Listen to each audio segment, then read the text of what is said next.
So the next rebuild is tomorrow, which is awesome, but I don't have a Nuggets video for today. So I figure, why don't we talk about the Rookie of the Year race in the NBA right now, because, I don't know, just felt like talking about rookies. And we're not just going to talk about the candidates for the award, but also just how I feel about some of the top picks from the NBA draft.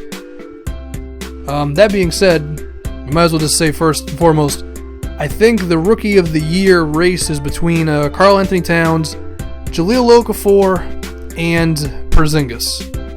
And I would say you could probably make a case for all three.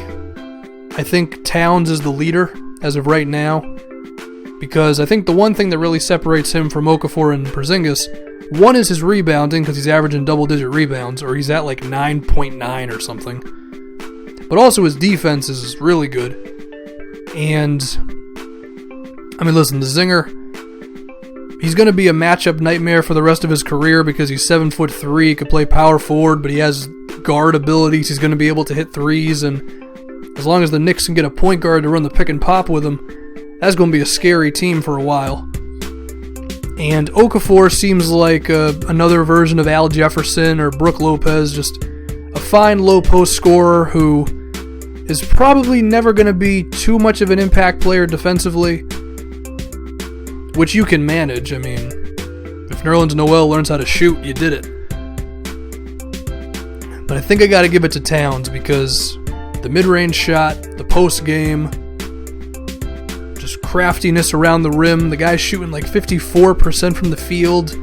Like last time I checked, 90 from the free throw line, 10 rebounds a game. Like, Towns is just awesome. I think you got to give him the Rookie of the Year nod. As far as some other rookies, start with D'Angelo Russell, because some people are not as happy with the way Russell has played this season. Russell's fine, okay? This guy is going to be a very good point guard or shooting guard, whatever he is, in the league for a long time. The Lakers, they hit a home run with Russell. It's just, he's got that other guy shooting a lot of shots for him right now, and as a result, Russell's not going to get the ball as much. It's cool. Once Kobe's gone, Russell will really be able to show what he can do, and he'll be awesome. I think him and Clarkson together could be a very versatile backcourt for a long time, and then hopefully the Lakers suck enough this season to where they still get their pick, and then that seems like a young group that could really be something. Mario Hezonja went 5th overall. Hasn't gotten a lot of talk this season.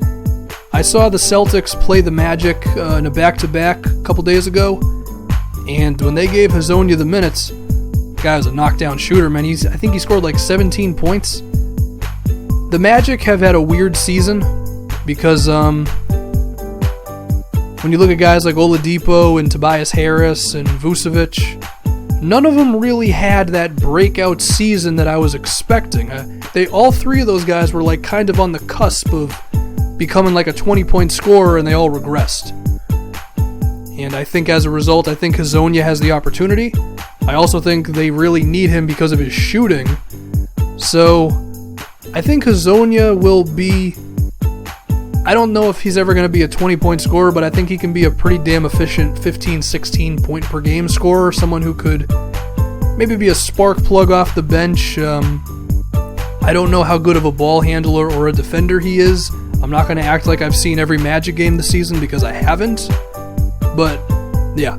Willie Cauley-Stein with the Kings. Here's the thing. Stein's a good player. Is he the 6th pick in the draft? Probably not.